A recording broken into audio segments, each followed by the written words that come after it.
vulnerable, could make him weak.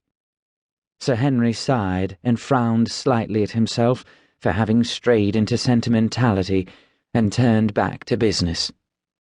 In one hand he held a cut crystal goblet in which a swallow of rare fine brandy still remained. In the other hand he held a plain metal tankard, such as one might find in any number of city taverns.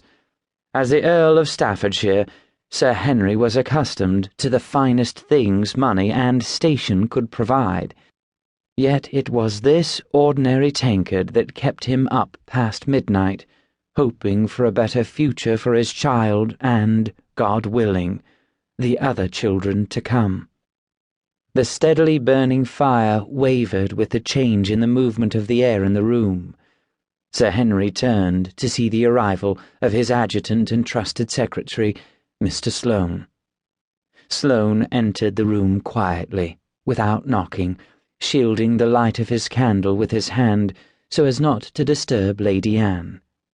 Closing the door behind him, he walked across the thick carpet without making a sound. His given name was Franklin, but few knew that. He was known to everyone from Her Majesty on down as Mr. Sloane. "All is in readiness, my lord." Sir Henry did not turn around. He seemed fixated on the tankard in his hand. "It doesn't look like much, does it, Mr. Sloane?" "No, my lord," Sloane said softly. Sloane was a large man, over 6 feet tall, with a developing paunch. He was bald, with a neatly trimmed goatee.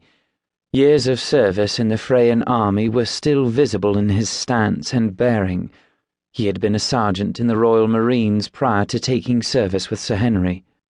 "Your instructions were fairly vague, my lord, but I believe I have fulfilled all your requirements," said Mr. Sloane, adding, hinting, "if I knew what you intended." "Assuming this tankard is all it claims to be, we are looking at the future, Mr. Sloane," said Sir Henry. He finished off the brandy, set down the crystal goblet, and rose to his feet.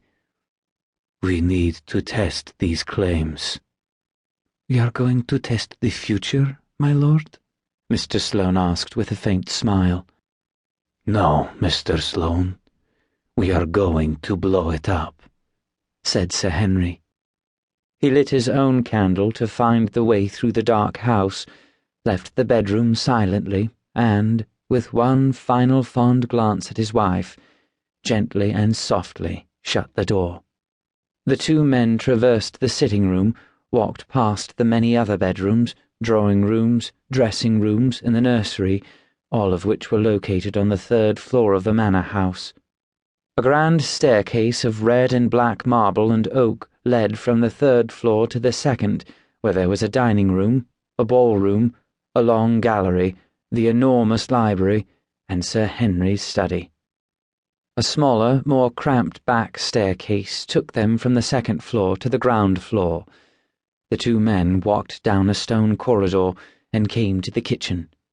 Mr. Sloane opened the door and stood back for Sir Henry to enter. Henry gazed about with interest. He had never been in the kitchen, which was the province of cook and her servants, and he was surprised by the remarkable view that could be seen from out the tall, narrow windows. Havre, Freya's capital, lay in the distance, a sea of glittering lights on a black backdrop. When originally built, the kitchen had been separate from the main building. Kitchen fires were commonplace, given the fact that fires were burning daily in the two large fireplaces. With the two buildings kept apart, a fire in the kitchen would not spread to the main house. The kitchen walls and floor were made of stone to prevent sparks from setting them aflame. Unfortunately, this meant that the servants had been forced to carry the food to the house through all sorts of inclement weather. So, 50 years ago, for the sake of convenience, the kitchen and manor house had been connected by a stone-walled corridor.